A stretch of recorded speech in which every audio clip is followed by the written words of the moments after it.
Friends, welcome to टेकिफिन। तो इस video में हम जानेंगे कि हम IDFC first bank credit card के लिए ऑनलाइन कैसे अप्लाई कर सकते हैं और इन केस अगर हम आईडीएफसी फर्स्ट बैंक के रेगुलर क्रेडिट कार्ड यानी कि अनसिक्योर्ड क्रेडिट कार्ड के लिए एलिजिबल नहीं होते हैं तो हम कैसे आईडीएफसी फर्स्ट बैंक का एफडी बैक्ड क्रेडिट कार्ड यानी कि secured credit card online apply कर सकते हैं, जिसके लिए इनकम प्रूफ की जरूरत नहीं पड़ती है। बाय द वे, हम कैसे आईडीएफसी फर्स्ट बैंक का क्रेडिट कार्ड अप्लाई कर सकते हैं ऑनलाइन, आइए हम समझते हैं प्रोसेस को। तो IDFC first bank credit card apply करने के लिए हमने आपको लिंक डिस्क्रिप्शन में और पिन कमेंट में प्रोवाइड कर रखा है। तो यहाँ पे आपको सबसे पहले क्या करना है, वन बाय वन मैं एक्सप्लेन करूंगा। यहाँ पे आपको अपना आधार पे जो नेम है वो एंटर करना है, एकदम सेम नेम, और यहाँ पे डेट ऑफ बर्थ और यहाँ पे मोबाइल नंबर। फिर उसके बाद गेट ओटीपी पर क्लिक करना है, ओटीपी आएगा। तो आइए हम ओटीपी एंटर करते हैं और आपको दिखाते हैं। तो ओटीपी हमने कर लिया है एंटर। अब आइए प्रोसीड करते हैं और आपको आगे का प्रोसेस दिखाते हैं। यहाँ पे हमें पैन नंबर एंटर करना है, जेंडर अपना सेलेक्ट कर लेना है, मेल या फिर फीमेल या फिर थर्ड जेंडर, और उसके बाद पिन कोड अपना एंटर करना है। फिर उसके बाद प्रोसीड पे टैप करना है। तो आइए ये सारा प्रोसेस हम करके आपको आगे का प्रोसेस दिखाते हैं। तो सारी डिटेल्स हमने कर ली है एंटर। अब आइए प्रोसीड पे टैप करते हैं और आपको आगे का प्रोसेस दिखाते हैं। यहाँ पे हमें अपना ऑक्यूपेशन सेलेक्ट कर लेना है, कंपनी नेम एंटर करना है, नेट मंथली इनकम एंटर करना है, और यहाँ पे हमें सेलेक्ट करना है कि क्या हमारे पास पहले से क्रेडिट कार्ड है। अगर है तो यहाँ पे हमें इस तरह से इसको चेक करके और हमें अपने क्रेडिट कार्ड की डिटेल्स एंटर करनी है, जैसे कि सिर्फ यहाँ पे बैंक नेम, कार्ड वेरिएंट, कौन सा क्रेडिट कार्ड है और क्रेडिट कार्ड की कितनी लिमिट है, ये एंटर कर लेना है। तो आइए हम फटाफट से ये सारी डिटेल्स एंटर करते हैं और आपको आगे का प्रोसेस दिखाते हैं। तो सारी डिटेल्स हमने कर ली है एंटर। अब आइए कंटिन्यू करते हैं।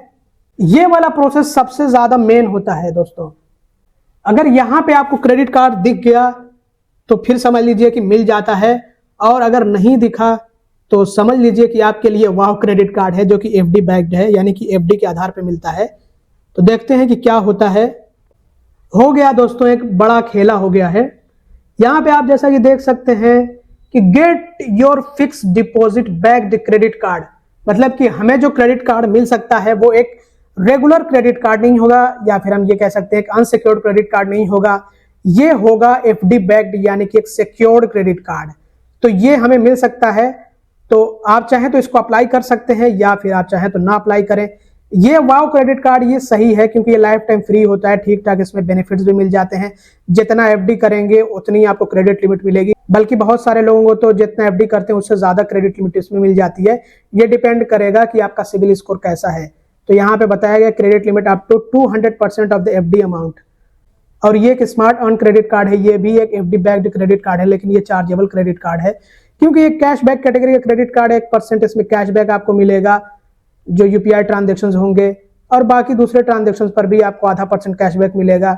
और इसमें वेलकम ऑफर में भी आपको 100% का कैशबैक मिल सकता है अगर आप जो है पहला यूपीआई ट्रांजेक्शन करते हैं कार्ड जनरेशन के 15 दिन के अंदर, तो आपको मिलेगा इसमें 500 रुपये तक का पहला आपको 100% कैशबैक मिल सकता है। और इसमें वही है, इसकी ज्वाइनिंग फी भी है 499 रुपये प्लस जीएसटी, एनुअल फी भी है 499 रुपये प्लस जीएसटी। बट ये जो क्रेडिट कार्ड है इसमें थोड़ा बेनिफिट्स आपको ज्यादा मिलते हैं। तो आइए कैसे ये लेना होता है, थोड़ा सा आपको मैं प्रोसेस दिखा देता हूं ताकि आप आगे का आइडिया खुद लगा सके। यहाँ पे बताया गया है कि आप कम से कम जो है कितने का 5000 का फिक्स डिपॉजिट करेंगे तो आपको क्रेडिट कार्ड मिल जाएगा। वर्चुअल क्रेडिट कार्ड आपको तुरंत इसमें मिल जाता है। तो आइए हम दिखाते हैं आपको कैसे प्रोसेस करना होता है। बाकी आप ये वाला ले, ये वाला ले, वो आप पे डिपेंड करता है। तो हम ये वाला सिलेक्ट कर लेते हैं और उसके बाद यहाँ पे जो इसके फीचर्स वगैरह हैं वो दिखाए गए हैं। अब आइए हम फर्स्ट अर्न कार्ड पे टैप कर लेते हैं। यहाँ पे हमें ये आप जैसा कि देख सकते हैं कि 5000 का फिक्स डिपॉजिट करेंगे तो 5000 की क्रेडिट लिमिट मिलेगी, जितना फिक्स डिपॉजिट उतनी क्रेडिट लिमिट। तो हमें कंफर्म करना होता है, बताया गया कि 7.5% तक का आपको इंटरेस्ट रेट मिल सकता है आपके फिक्स डिपॉजिट पे, और सारी जानकारी यहाँ पे दी गई है। कंफर्म कर लेते हैं, कंफर्म्ड। तो यहाँ पे हमें अपनी एडिशनल डिटेल्स फिल करनी होती है, पर्सनल डिटेल्स जैसे कि मैरिटल स्टेटस है, मदर्स नेम है, पर्सनल ईमेल आईडी, अपना एक अल्टरनेट नंबर एंटर करना है, और नेचर ऑफ बिजनेस, किस तरह के बिजनेस में हैं आप, प्राइवेट सेक्टर में या फिर पब्लिक सेक्टर में या फिर गवर्नमेंट सेक्टर में, और टाइप ऑफ इंडस्ट्री, किस तरह की इंडस्ट्री है, किस तरह की इंडस्ट्री से जुड़े हुए हैं आप, तो ये आपको सेलेक्ट कर लेना है। और उसके बाद ये हमने ऐसे ही सेलेक्ट किया है, इसको आप कॉपी मत करिएगा। अब वो बैक नहीं आ रहा था तो हमें करना पड़ा। अब बाकी आपको इस तरह से इन सब पे चेक करके रखना है, पढ़ लीजिएगा आप इसको ताकि आप इसको समझ सके। आप इंडियन सिटीजन है और आप इंडिया में रह करके इंडिया में टैक्स भर रहे हैं, किसी और देश में नहीं। और यहाँ पे है कि आप जो है किसी बैंकिंग कंपनी से रिलेटेड पर्सन नहीं है, जैसे कोई बैंक के डायरेक्टर वगैरह हैं, बड़े ऑफिसर हैं, तो उनसे आपका कोई ताल्लुक नहीं है। और यहाँ पे आप पॉलिटिकली एक्सपोज्ड पर्सन है या फिर नहीं, तो आप जो है चेक कर लीजिएगा कि नहीं है। उसके बाद आपको प्रोसीड करना है, ये सारी डिटेल्स इंटर कर लेने के बाद। तो आइए डिटेल्स हम इंटर करते हैं और आपको आगे का प्रोसेस दिखाते हैं। तो सारी डिटेल्स हमने कर ली है इंटर, अब आइए प्रोसीड कर लेते हैं और आपको आगे का प्रोसेस दिखाते हैं। अब यहाँ पे हमें अपना आधार नंबर या फिर जो वर्चुअल आईडी होता है आधार का, वो इंटर करना होता है और फिर प्रोसीड पे टैप करना होता है। तो आइए हम इंटर करते हैं और आपको आगे का प्रोसेस दिखाते हैं। आधार कंसेंट इसमें आपको देना होता है, बिना इसके काम नहीं चलेगा, क्योंकि आप जो है अब ई-केवाईसी कर रहे हैं तो इसमें ज़रूरी होता है। आइए हम आपको आगे का प्रोसेस दिखा देते हैं ताकि आपको कोई भी दिक्कत ना आने पाए। तो हमने आधार नंबर इंटर कर लिया है, अब आइए प्रोसीड पर टैप कर लेते हैं।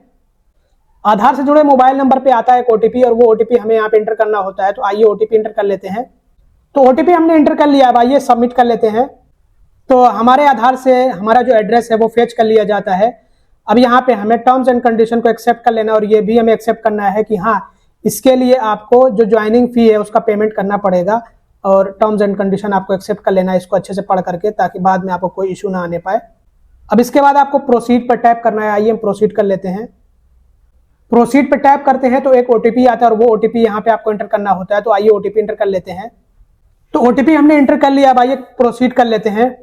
अब क्योंकि आप एक एफडी बुक कर रहे होते हैं और ये वर्चुअल क्रेडिट कार्ड होता है, आपको पहले पता होना चाहिए है, तो इसमें नॉमिनी जरूरी है। जरूरी तो नहीं है लेकिन नॉमिनी आपको जरूर से फिल करना चाहिए है, इसको आप स्किप भी कर सकते हैं।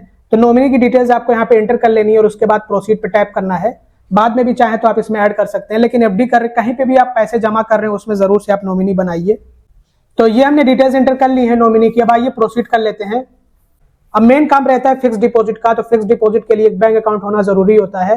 तो आपको यहाँ पे एक बैंक अकाउंट हो तो उसका नंबर एंटर करना है, फिर उसके बाद आईएफएससी कोड एंटर करना है और उसके बाद आपको नेक्स्ट पे टैप करना है ताकि आपका वो बैंक अकाउंट वेरीफाई हो सके। जब आपका बैंक अकाउंट वेरीफाई हो जाएगा उसके बाद आपको उस बैंक अकाउंट से एफडी करना है, ताकि जब बाद में आप एफडी ब्रेक करें तो उसी बैंक अकाउंट में आपके एफडी का अमाउंट और जो इंटरेस्ट वगैरह एफडी पे मिलेगा वो चला जाए।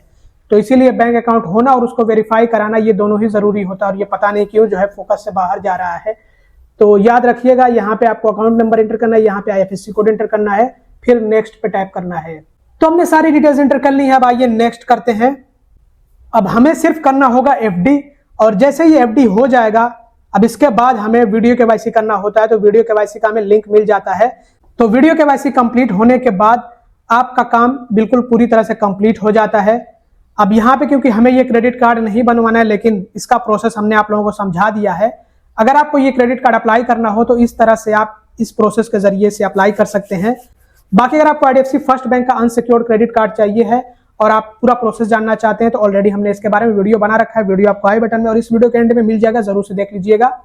तो ये था प्रोसेस जिसकी मदद से हम आईडीएफसी फर्स्ट बैंक का क्रेडिट कार्ड अप्लाई कर सकते हैं। हालांकि जिनका हम क्रेडिट कार्ड अप्लाई कर रहे थे वो आईडीएफसी फर्स्ट बैंक के अनसिक्योर्ड क्रेडिट कार्ड के लिए एलिजिबल नहीं थे, तो इसलिए उनको सिक्योर्ड क्रेडिट कार्ड सजेस्ट किया गया जो कि ऑनलाइन अप्लाई किया जा सकता है। तो हमने इसका भी प्रोसेस आपको दिखा दिया, हालांकि कंप्लीट प्रोसेस नहीं दिखाया है। और जो डिटेल्स वगैरह आपसे ली जाती हैं, जो इन्फॉर्मेशन जो आप अपनी पर्सनल डिटेल्स फिल करते हैं वो लगभग सेम रहती हैं। फिर चाहे तो आप सिक्योर्ड क्रेडिट कार्ड के लिए अप्लाई करें या फिर अनसिक्योर्ड क्रेडिट कार्ड के लिए अप्लाई करें, तो कोई इशू की बात नहीं। अगर आपने ये पूरा वीडियो देख लिया है तो आपको समझ आ गया होगा कि आप कैसे आईडीएफसी फर्स्ट बैंक का क्रेडिट कार्ड अप्लाई कर सकते हैं। हालांकि इससे पहले भी हमने इसके बारे में ऑलरेडी वीडियोस बना रखे हैं, वो सारे वीडियोस जो भी इस वीडियो से रिलेटेड होंगे वो आपको आई बटन में और इस वीडियो के एंड में मिल जाएंगे, तो वीडियो जरूर से देख लीजिएगा। बाकी इस वीडियो में इतना ही। Thanks for watching, bye bye.